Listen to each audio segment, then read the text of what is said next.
Hello everyone, welcome to किन studies. आज है 17 मार्च। स्टार्ट करते हैं आज के एमसीक्यू क्वेश्चंस। आज का फर्स्ट क्वेश्चन है, which of the following has approved a $82 million loan for preventing zoonotic disease in India. आपसे पूछा जा रहा है, निम्नलिखित में से किसने भारत में जूनोटिक रोग को रोकने के लिए 82 मिलियन अमेरिकी डॉलर के ऋण की मंजूरी दी है। आपके ऑप्शंस हैं IMF, Asian development bank, BRICS bank या वर्ल्ड बैंक। और इस क्वेश्चन में आपका करेक्ट ऑप्शन हो जाएगा ऑप्शन डी। इस ऋण की मंजूरी दी है विश्व बैंक ने। जूनोटिक्स डिजीज़ की बात करें तो ये ऐसे रोग होते हैं जो पशुओं के माध्यम से मनुष्यों में फैलते हैं और इन्हें जूनोसिस या जूनोटिक रोग कहा जाता है। आगे इसके बारे में बात करें तो world bank has approved a $82 million loan for adopting animal health management practices and to prevent endemic zoonotic disease in India, and this will support India's One Health approach, which believes that people and animal are connected with their shared environment. And this program will also help in reducing the risk of animal disease outbreaks. बढ़ते हैं next question की ओर। Which city will witness the inauguration of the International Museum Expo 2023 by Prime Minister Shri Narendra Modi. आपसे पूछा जा रहा है, प्रधानमंत्री श्री नरेंद्र मोदी द्वारा अंतर्राष्ट्रीय संग्रहालय एक्सपो 2023 का उद्घाटन किस शहर में किया गया है। आपके ऑप्शंस हैं मुंबई, न्यू दिल्ली, हैदराबाद या चेन्नई। और इस क्वेश्चन में आपका करेक्ट ऑप्शन हो जाएगा option B. International museum expo का आयोजन न्यू दिल्ली में किया गया है, या ये किया जाएगा, अभी ये किया नहीं गया है। So prime minister Shri Narendra Modi will inaugurate the international museum expo in New Delhi on 18th May, and this 3-day event will take place at Pragati Maidan in New Delhi from 18th to 20th May, और इसका aim है to showcasing India's rich culture heritage, promoting cross cultural learning and understanding and also bridging the gap between economy and knowledge. बढ़ते हैं next question की ओर। With reference to पोषण Bhi Padhai Bhi program, which statement is incorrect. आपसे पूछा जा रहा है, पोषण भी पढ़ाई भी कार्यक्रम के संदर्भ में कौन सा कथन गलत है, ये आपको बताना है। फर्स्ट स्टेटमेंट है, the program will focus on early childhood care and education at anganwadi across the country.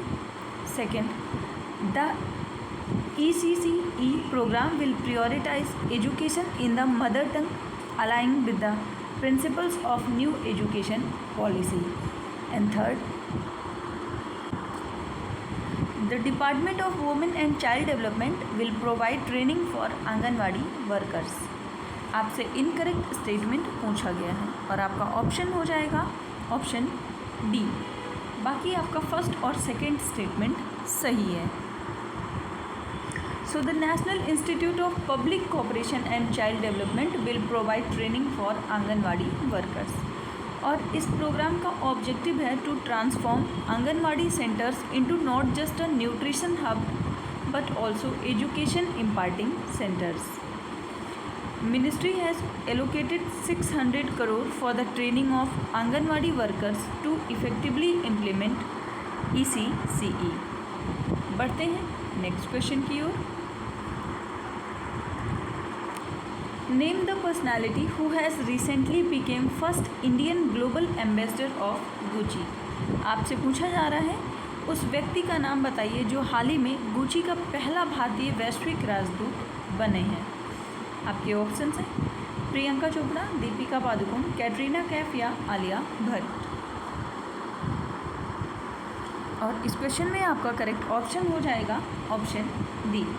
Gucci की फर्स्ट इंडियन ग्लोबल एम्बेसडर बनी है आलिया भट्ट।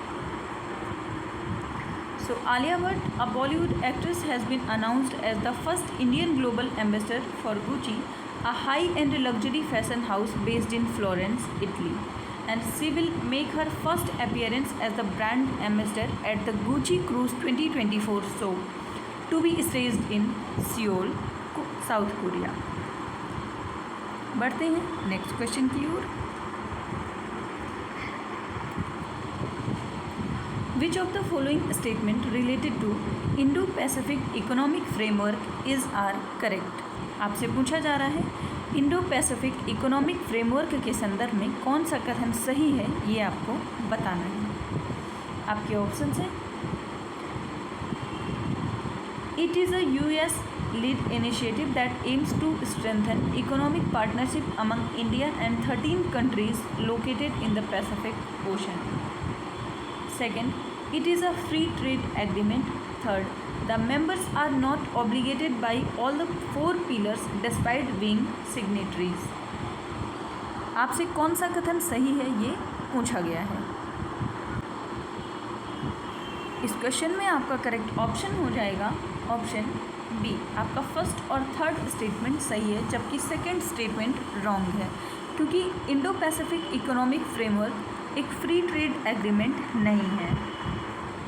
ये अलाउ करता है मेंबर्स को to negotiate the parts they want to and the negotiations are based on the 4 main pillars, जिसमें शामिल है supply chain resilience, clean energy, decarbonisation and infrastructure, taxation and anti corruption, और इसके साथ ही एयर एंड रेजिलियंट ट्रेड.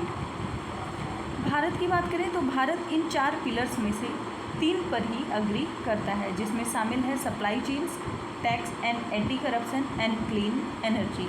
तो इसका मतलब ये बाउंड नहीं है कि आपको चारों पिलर्स फॉलो करने होंगे. इस फ्रेमवर्क की बात करें तो इसको लॉन्च किया गया था 2021 में with a dozen initial partners who together represent 40% of the world GDP. बढ़ते हैं नेक्स्ट क्वेश्चन की ओर. Which of the following statement is related to Royal Bengal Tiger is are correct? आपसे पूछा जा रहा है रॉयल बंगाल टाइगर के संदर्भ में कौन सा कथन सही है, ये आपको बताना है. फर्स्ट स्टेटमेंट है it is an endangered species under IUCN list. Second, endangered species implies 50 to 70% numbers declined and less than 2500 individuals left. आपसे करेक्ट स्टेटमेंट पूछी गई है और इसमें आपका करेक्ट ऑप्शन हो जाएगा ऑप्शन सी. आपके दोनों ही स्टेटमेंट्स यहाँ सही हैं.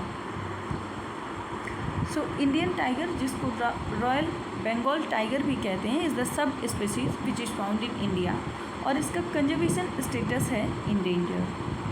IUCN की बात करें तो IUCN red list of threatened species, इसको फाउंड किया गया 1964 में.